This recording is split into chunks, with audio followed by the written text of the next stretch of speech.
സഹോദരങ്ങളാകാൻ ഒരേ ഗർഭപാത്രത്തിൽ ജനിക്കണമെന്നില്ല. തന്റെ 2 വയസ്സുകാരനായ അനുജനുമൊത്തു നിൽക്കുന്ന ഫോട്ടോയ്ക്കൊപ്പം യുവാവ് പങ്കുവച്ച കുറിപ്പിലെ വരികളാണിത്. എന്നാൽ ഈ കുഞ്ഞ് എങ്ങനെ യുവാവിന്റെ അനുജനായി എന്നതാണ് ഈ കഥയെ വ്യത്യസ്തമാക്കുന്നത്. സമൂഹമാധ്യമങ്ങളിൽ മില്യൺ കണക്കിന് ആളുകളിലേക്ക് എത്തിയ ഈ കുറിപ്പ് ആരുടെയും കണ്ണു നിറയ്ക്കുന്നതാണ്. കുറിപ്പ് ഇങ്ങനെ: എനിക്കന്ന് 19 വയസ്സാണ് പ്രായം. സ്വന്തം കാര്യങ്ങൾ പോലും കൃത്യമായി നോക്കാൻ പഠിച്ചിട്ടില്ലാത്ത, കൂട്ടുകാരോടൊപ്പം അടിച്ചു പൊളിച്ചു നടന്നിരുന്ന ഒരു സാധാരണ കൗമാരക്കാരനായിരുന്നു ഞാൻ. ജീവിതത്തിൽ ഗൗരവകരമായ യാതൊരു ഉത്തരവാദിത്തങ്ങളും ഇല്ലാത്ത കാലം. ഒരു ദിവസം വൈകുന്നേരം പതിവ് പോലെ വെറുതെ നടക്കാനായി ഇറങ്ങിയതായിരുന്നു ഞാൻ. നടന്നു പോകുന്നതിനിടയിലാണ് റോഡരികിൽ ചവറുകൾ കൂട്ടിയിട്ട സ്ഥലത്ത് ഉപേക്ഷിക്കപ്പെട്ട ഒരു പഴയ ട്രക്കിന്റെ ടയറുകൾക്കിടയിൽ നിന്ന് ചെറിയൊരു അനക്കം ഞാൻ ശ്രദ്ധിക്കുന്നത്. ആദ്യം ഞാൻ വിചാരിച്ചത് ആരെങ്കിലും പഴയ ചപ്പുചവറുകൾ കവറിലാക്കി അവിടെ ഉപേക്ഷിച്ചതാകുമെന്നാണ്. പക്ഷേ ആ കവർ വീണ്ടും ഇളകുന്നത് കണ്ടപ്പോൾ ഉള്ളിൽ എന്തോ ഒരു ആകാംക്ഷ തോന്നി. സംശയത്തോടെ ഞാൻ അടുത്തേക്ക് ചെന്ന് ആ കവർ സാവധാനം തുറന്നു നോക്കി. സത്യം പറഞ്ഞാൽ ആ കാഴ്ച കണ്ടപ്പോൾ എന്റെ ഹൃദയം ഒരു നിമിഷം നിലച്ചുപോയ പോലെ തോന്നി. അഴുക്കുപുരണ്ട ആ പ്ലാസ്റ്റിക് കവറിനുള്ളിൽ ശ്വാസം കിട്ടാതെ മരണം മുന്നിൽ കണ്ട് പിടയുന്ന ഒരു പിഞ്ചു കുഞ്ഞായിരുന്നു. ഏതോ ഒരു മനുഷ്യന്റെ ക്രൂരതയുടെ നേർസാക്ഷ്യം. ചോര പൊടിയുന്ന കുഞ്ഞിനെ കവറിലാക്കി ആ ടയറുകൾക്കിടയിൽ ഉപേക്ഷിച്ചിരിക്കുന്നു. വിറയ്ക്കുന്ന കൈകളോടെ ആ കുഞ്ഞിനെ ഞാൻ വാരിയെടുത്ത് എന്റെ നെഞ്ചോട് ചേർത്തു.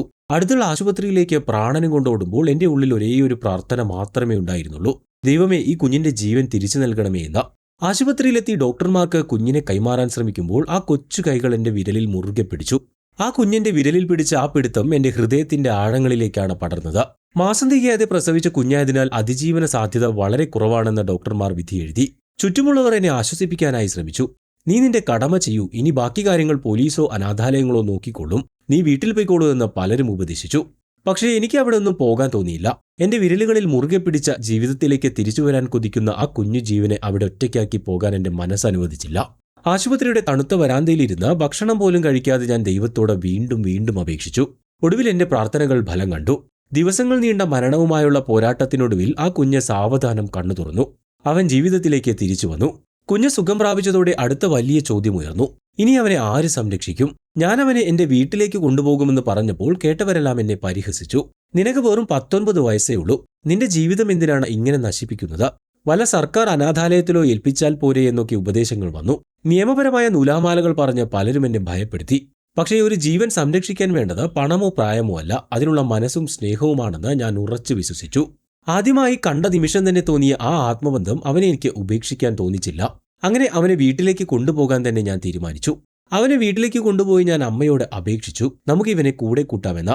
ആദ്യം അമ്മയ്ക്കും ഭയമായിരുന്നു. സാമ്പത്തികമായും മറ്റും നമുക്കിത് താങ്ങാൻ കഴിയില്ലെന്ന് പറഞ്ഞ് അമ്മ ഒഴിഞ്ഞുമാറി. അച്ഛൻ മരിച്ചതിന്റെ വിഷമത്തിൽ കഴിഞ്ഞിരുന്ന ഞങ്ങൾക്ക് ആ സമയത്ത് വലിയൊരു ബാധ്യതയായിരുന്നു അത്. ഒടുവിൽ അമ്മയുടെ കാല് പിടിച്ച് ഞാൻ കരഞ്ഞപ്പോൾ ആ അമ്മ മനസ്സ് മലിഞ്ഞു. എന്റെ കൈകളിൽ നിന്നും ആ കുഞ്ഞിനെ വാങ്ങുമ്പോൾ അമ്മയുടെ കണ്ണ് നിറഞ്ഞൊഴുകുന്നുണ്ടായിരുന്നു. അച്ഛൻ നഷ്ടപ്പെട്ട ഞങ്ങളുടെ ജീവിതത്തിലേക്ക് അവന്റെ വരവ് എന്തെന്നില്ലാത്ത സന്തോഷമാണ് ഞങ്ങൾക്ക് നൽകിയത്.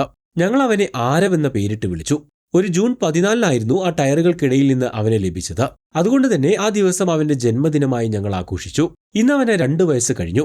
അന്ന് ജീവൻ നിലനിൽക്കില്ല എന്ന് ഡോക്ടർമാർ പറഞ്ഞ അവൻ ഇന്ന് വീട് മുഴുവൻ ഓടിക്കളിക്കുകയാണ്. ഞങ്ങളുടെ ലോകം തന്നെ ഇന്ന് അവനാണ്. സഹോദരങ്ങളാകാൻ ഒരേ ഗർഭപാത്രത്തിൽ തന്നെ ജനിക്കണമെന്നില്ല.